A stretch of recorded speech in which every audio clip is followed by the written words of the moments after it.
Praise the lord. ప్రభువును రక్షకుడైన యేసుక్రీస్తు నామంలో మీ అందరికీ నా యొక్క వందనాలు. అందరూ బాగున్నారా? మరి ప్రతిదినం దేవుని యొక్క వాగ్దానాన్ని నిజంగా ఆధారం చేసుకొని ఎంతగానో గొప్ప ఆదరణను మీరు పొందుకుంటున్నారని ఆశిస్తున్నాను. మరి ఈ ఉదయకాల సమయంలో దేవుడు మనతో మాట్లాడే మాటని ఒకసారి చదువుకుందాము.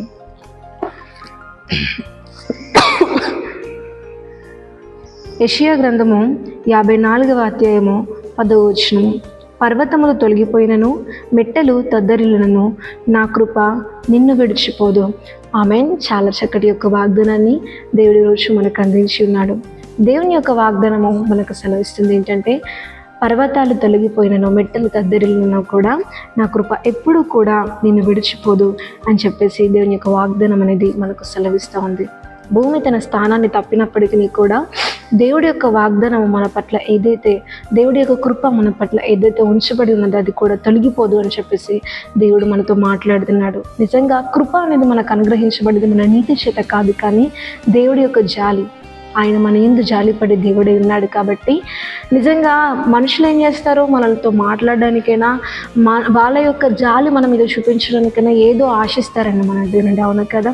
నీ క్యారెక్టర్నో కానీ, లేకపోతే నీ పై రూపాన్నో కానీ, మరి దేన్నో ఆశించి వాళ్ళు నీ మీద కొన్నిసార్లు జాలి పడుతూ ఉంటారు. కానీ దేన్ని ఆశించని యొక్క జాలి, దేన్ని ఆశించే యొక్క జాలి పడిన దేవుడు చూపించే కృప అనేది శాశ్వత కాలం ఉంటుంది. అది స్టేట్ ఫాస్ట్ లవ్గా. నిజంగా పర్వతాలు తొలగినా కానీ, నిజంగా మెట్టలు అవి రిమూవ్ అయిపోయినా కానీ కూడా ఎప్పుడు ఆయన కృప అనేది విడిచిపోదు అని చెప్పేసి దేవుని యొక్క వాగ్దానం అనేది మనకు సెలవిస్తూ ఉంది. కొన్ని సందర్భంలో సహాయం కోసం మనుషుల యొక్క కృపని, మనుషుల యొక్క సహాయాన్ని నువ్వు వెతికినప్పుడు వాళ్ళకున్న పరిస్థితులను బట్టి వాళ్ళు నీకు ఆ సహాయాన్ని అందించలేకపోవచ్చు.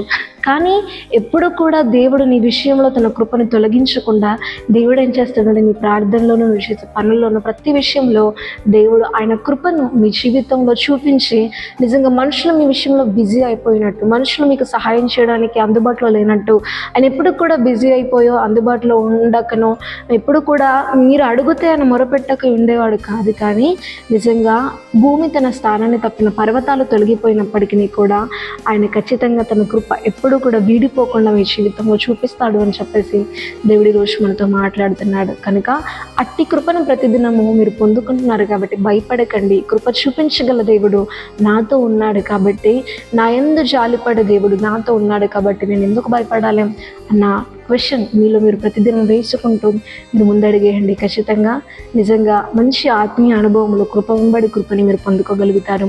ఆమేన్. ప్రార్థన చేసుకుందాం. పరలోకమందున్న మా తండ్రి, నీకు మహిమ కలుగును గాక. చాలా చక్కటి వాగ్దానాన్ని నాకు అందించినందుకు నీకు స్తోత్రాలు. నిజంగా పర్వతాలు తొలగిపోయినప్పటికీ కూడా, మెట్టలు దద్దరినప్పటికీ కూడా తండ్రి, నా కృప నిన్ను విడిచిపోదు అని చెప్పేసి ఈరోజు మాతో వాగ్దానం చేసినందుకు నీకు మహిమ కలుగును గాక. దేవా, నీకు స్తోత్రాలు చెల్లించుకుంటున్నాను. మనుషులు మమ్మల్ని విడిచిపోయినంత ఈజీగా తండ్రి, నీ కృప తండ్రి, మా యందు చాలిపడి నీ కృప తండ్రి ఎప్పుడు కూడా విడిచిపోదని చెప్పేసి మాకు ఒక ధైర్యాన్ని ఇచ్చినందుకు నీకు వందనాలు. సదాకాలము మాతో ఉండే దేవుడు, మా మధ్యలో ఉండే దేవుడు, మమ్మల్ని అనాథలుగా విడిచిపెట్టకుండా నిజంగా నీ కృపను మా ఎడలో ఉంచే దేవుడా. ఎంతమంది అయితే నీ యందు విశ్వాసం కలిగి ఉన్నారో వారందరి జీవితంలో ఇటు శాశ్వతమైన కృపను మీరు చూపించండి. నమ్మి విశ్వసించిన ప్రతి జీవితంలోనూ ఈ వాగ్దానాన్ని నెరవేర్చమని ప్రభు యేసుక్రీస్తు నామంలో అడిగి వేడుకుంటున్నాము తండ్రి. ఆమేన్.